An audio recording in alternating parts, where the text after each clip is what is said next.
We talked about string matching in the sequential setting, where we do everything with a single processor.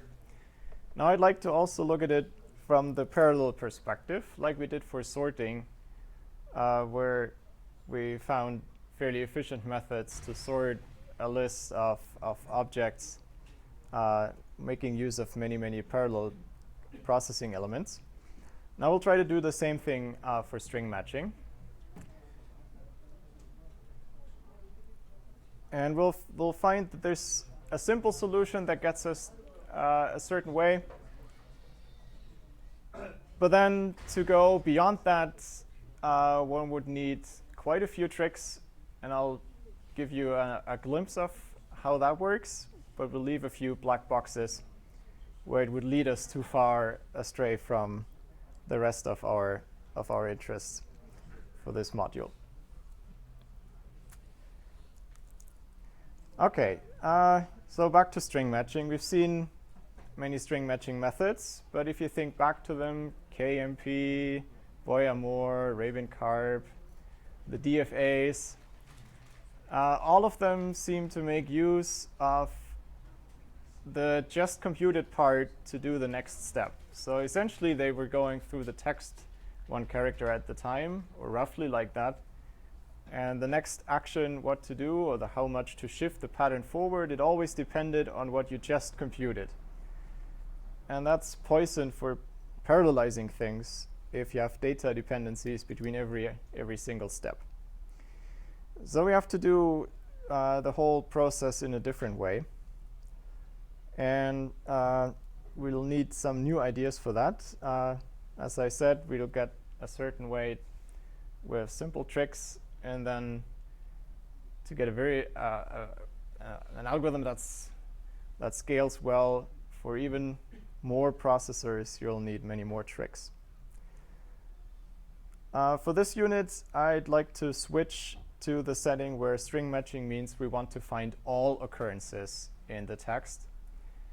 And the reason is finding the first occurrence is a simpler problem. So if you can solve this, you can definitely go back to the other version after that by finding the smallest. And also, it's a little more natural from the parallel perspective to just report all the matches. Because as you'll see, the methods will find the matches independently. So it would be less natural to restrict it to just the first match. I just want to point this out so that you're not confused. It won't really make anything more complicated. It's to streamline the presentation. And if you're really just interested in the first method, you won't be really gaining anything from that in the parallel setting. OK, so much for the setup. So how far can we go with very little tricks? And at this point, I want to go back to some general techniques for parallel algorithms. We've seen some of these in the sorting unit, namely the parallel prefix sums, which were a building block for many other operations that we use there. But sometimes you can even do something simpler. And that's if your problem is embarrassingly parallel. So what that should mean is the problem can be, without thinking, that's where the embarrassing comes from. It's so simple and straightforward that you're embarrassed to talk about it and sell it as an accomplishment. But it's an understatement also, because this is where parallel computation is really shining and fast. OK, embarrassingly parallel means you can, without much thinking, split the problem into small subtasks, and many of them, so that they can be solved independently. You don't have any data dependencies between those subtasks. If you don't have any data dependencies, it's called embarrassingly parallel. A simple example of that is if you sum up two matrices. So remember, sum of matrices, unlike multiplication, is very simple. You just sum up the corresponding cells in the two matrices, and that's the result. So you can compute every cell of the resulting matrix independently of all the other cells by just summing up. To a certain extent, that's true for multiplication too, matrix multiplication. But for sums, it's even simpler. that's about the best thing you can hope for parallel computation. You just use all the processing power to do all those independent little tasks in parallel. The first problem we looked at in parallel was actually not a very easy one for this task. Sorting is not embarrassingly parallel in a strict sense. There's no easy way without thinking to make sorting an entire list the result of many, many small independent things. That's not to say that we did not have subproblems in some of the sorting methods that were embarrassingly parallel. And in particular here, the part of quicksort in the partitioning phase, we had one example where every element was compared with the pivot to determine if it's a small or a large element. That's a prime example of embarrassingly parallel task, because you can compare them with the pivot all independently. All right. The second step after that in partitioning was to compact those subsequences. Get all the small elements and move them to the left. Get all the large elements, move them to the right. That problem was not embarrassingly parallel, and we had to use tricks like the prefix sums for that. Now, before we go on,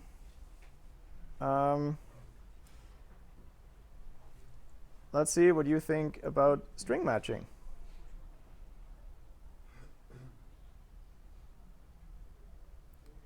Now, I'd like to click on the question.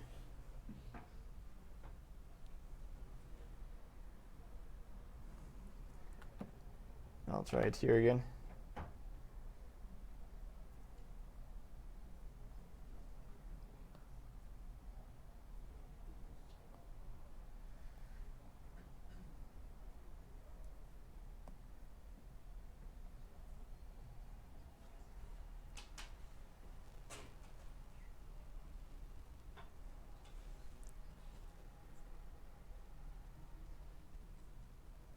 OK, now I could start it.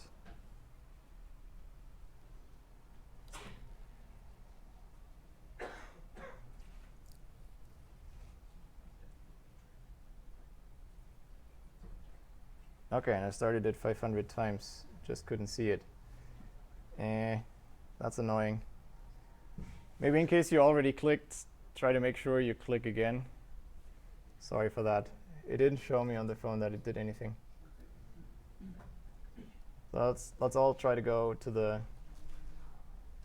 most recent one.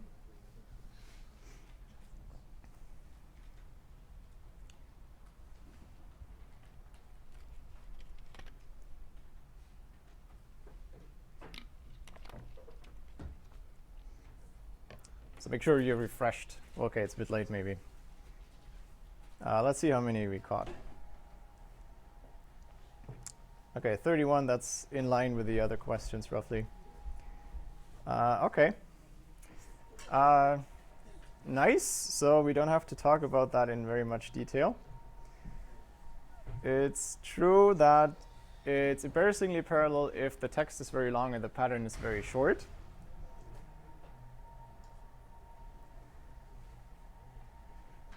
And the reason for that is we can find subtasks, namely check one single guess. If I want to check whether the pattern occurs at a specific position, all I have to do is compare the text at that position with the pattern. And if they match, then it's a match. And if they don't, then it's not. And I can do that independently for all the different indices. So why is the answer not just plainly yes for the last question? We'll come back to that. Now, you can be very, very naive about this. You just assign each processor one guess, and then make the checks. If you actually have n processors, that's all right. The time will be fine, because every processor just spends linear time in the size of the pattern to do the check. Some of them might actually finish earlier if they found it's a mismatch, but we don't care so much. But then the work that you've done overall is n times m.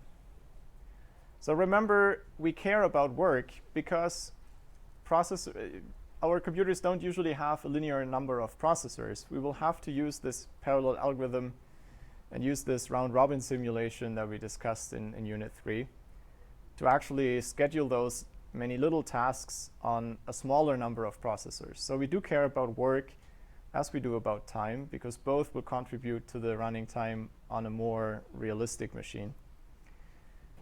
And so n times m is not that great. Can we do slightly better without thinking too much? The answer is yes, but you have to be a tiny bit careful. The core idea is to use the sequential methods that we've developed in the last unit. We know we can do, if we're just looking for a short part of the text, say of length 2m, we can find all occurrences of a pattern of length m in theta of m time. N plus m, but n here is 2m. So it's all linear in m. That's based on the methods that we've seen in the last unit. So we use one efficient sequential method. Now we have to make sure that we don't miss any matches, don't miss any positions that could be matches. And a simple way to do that is to break the text into blocks, but make them overlap. Because if you just break the text into blocks of length m, there's only really one guess you have. You need the next m characters to get all the shifts in that window.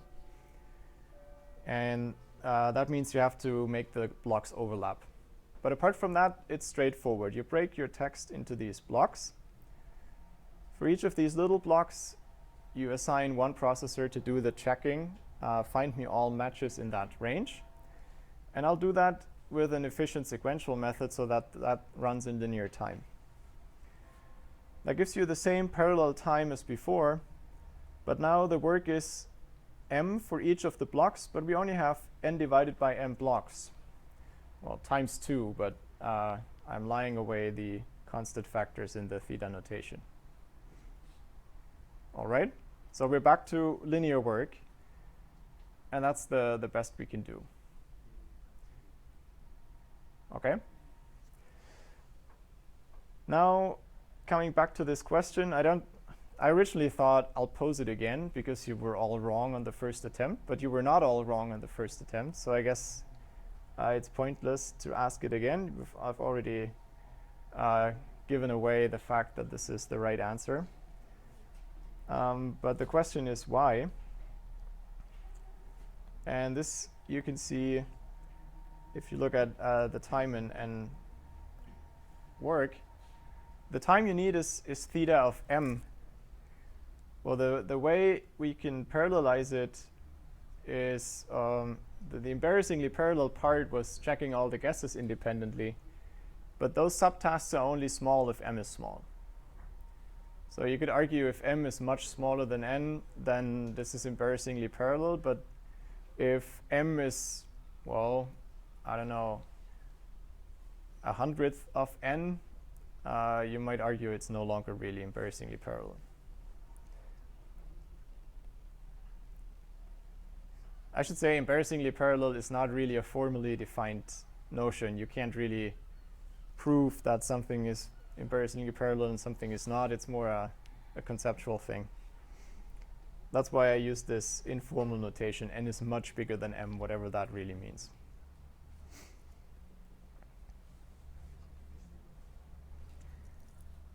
All right, so how far did we get with elementary methods? It's very simple. We just use the methods we've just seen from the last unit, plus a tiny trick to break the text into the right amount of blocks.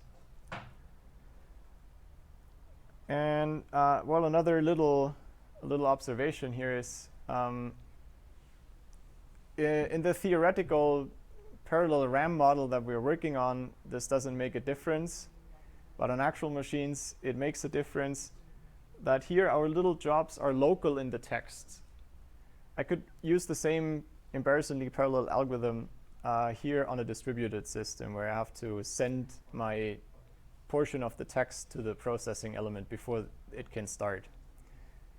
And this simple method would work in that case too. You just send a portion of the text and the pattern, and then it can locally check for the matches. Well, but we only really get a speed up if m is small. If m is fairly big, then the whole approach doesn't get below m time.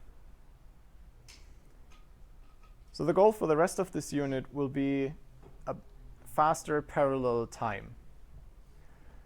And this is challenging because we have to really do the checking in parallel. It's not enough to just go through the pattern one by one. And it also means the pre-processing part that all the sequential methods did also has to be parallelized, because that was linear time in M2. So if we want to beat theta m time, parallel time, we have to work harder on two fronts. So let's look at that a bit.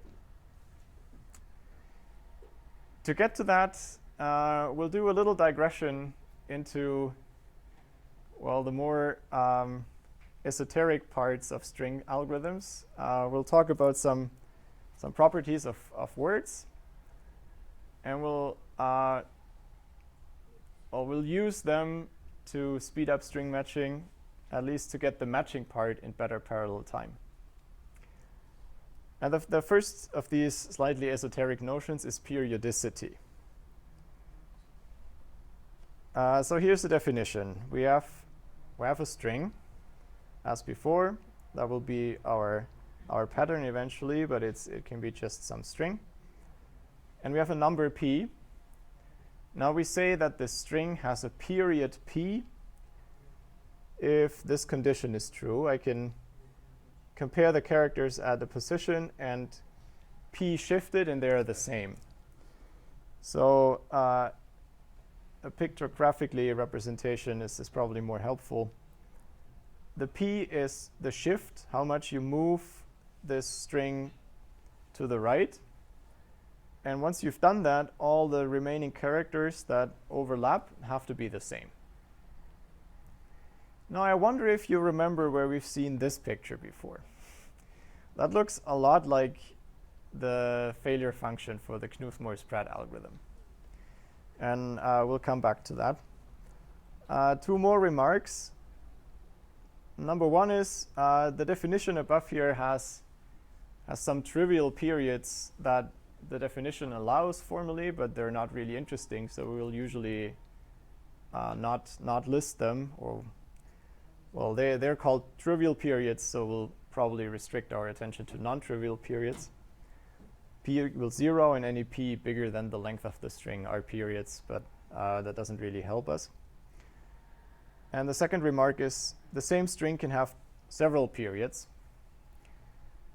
So we will usually be interested in the smallest period, which means the biggest overlapping part.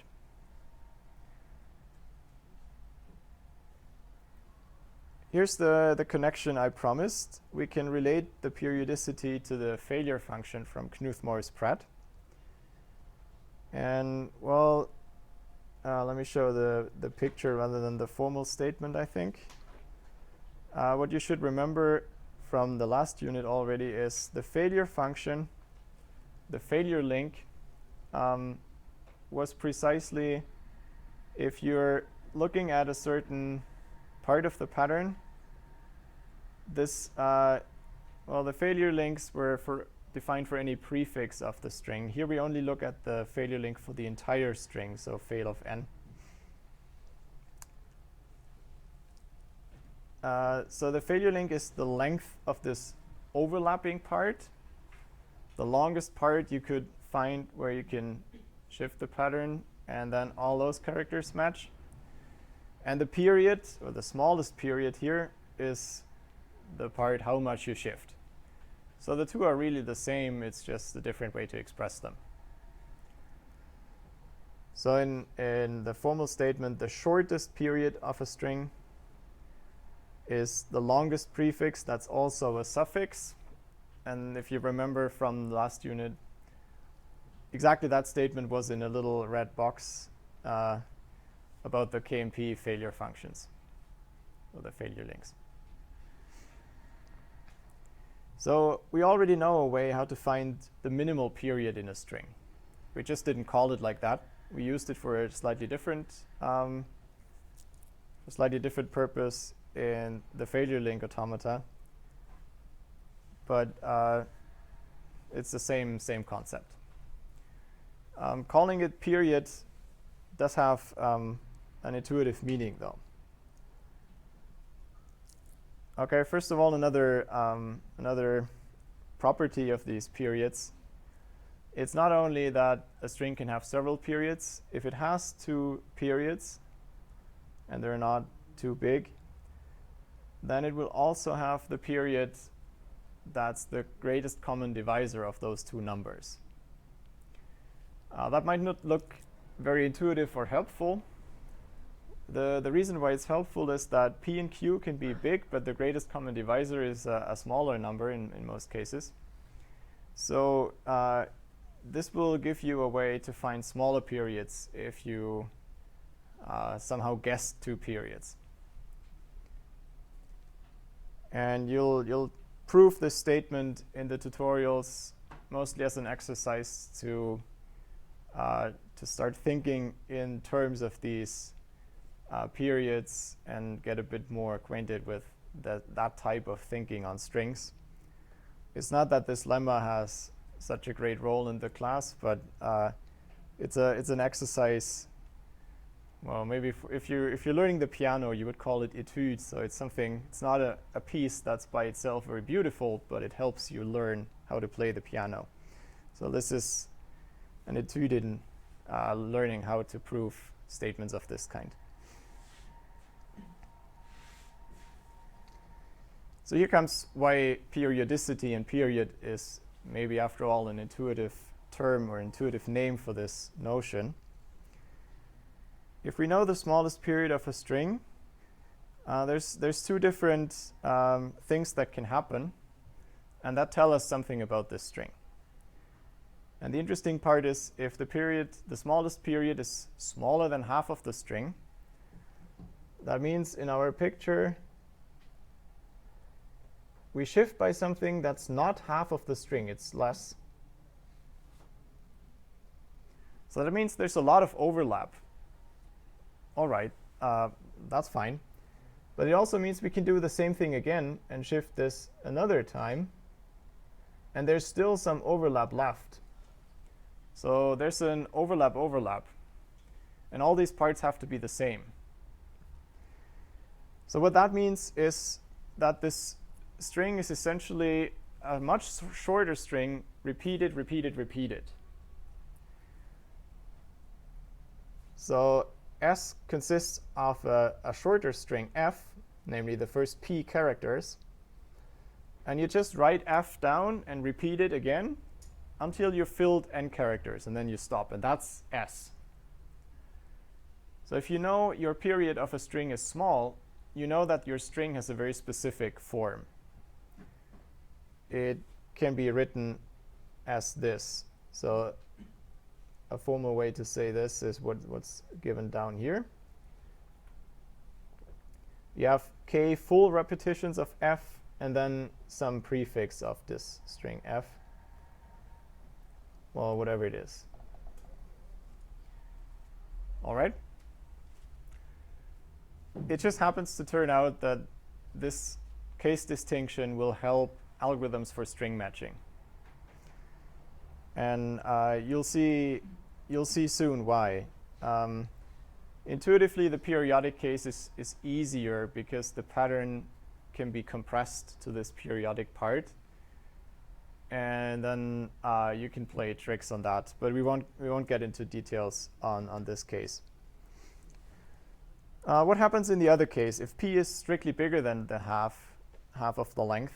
Well, then we cannot do this. Whenever we shift the pattern twice, it's actually beyond and it's actually gone. So there's no necessarily repeating part. And if the smallest period is this, we know there is no repeating part. So we called such strings aperiodic. So here's another question, but for some reason it doesn't show up in my list of questions, so we'll just do it. We'll just have to click on the A or B.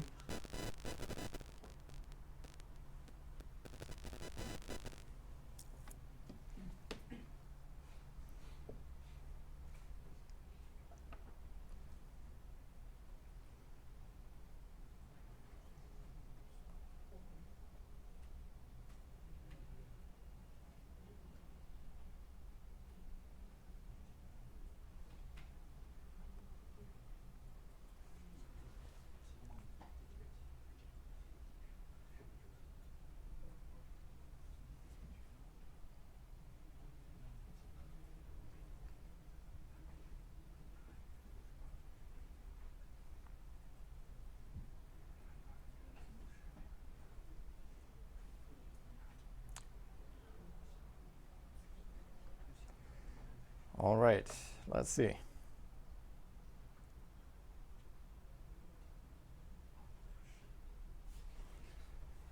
Okay, that's not very decisive. So maybe we should discuss this. What do you think? Would anyone like to explain his or her choice? Well, tell me your choice and explain why that might be correct.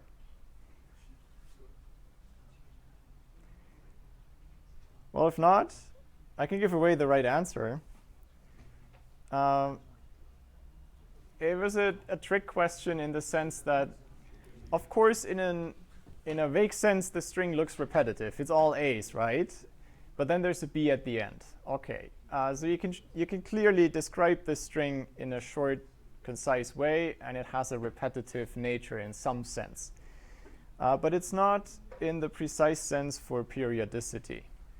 And if you take this string, all A's, and then a B at the end, and now just try to shift it, right? So try any general way how you can move this. You will always get an A above the B, so it doesn't match. So that means this is not a period of the string, because there's a mismatch at this position at the end. And guess what? This happens no matter how much you shift, right? So the only periods that this string has are the trivial ones, 0 or something above n. And that also means the smallest period, okay, the smallest period that's not 0. I hope that's on the slides, but I mean, formally it's clear we don't want the trivial period. So the smallest period of this string is essentially n, shifted all over itself. So it's aperiodic according to the two cases we had. Okay. What on earth does this have to do with string matching? Let me start a new video for that because it's getting long.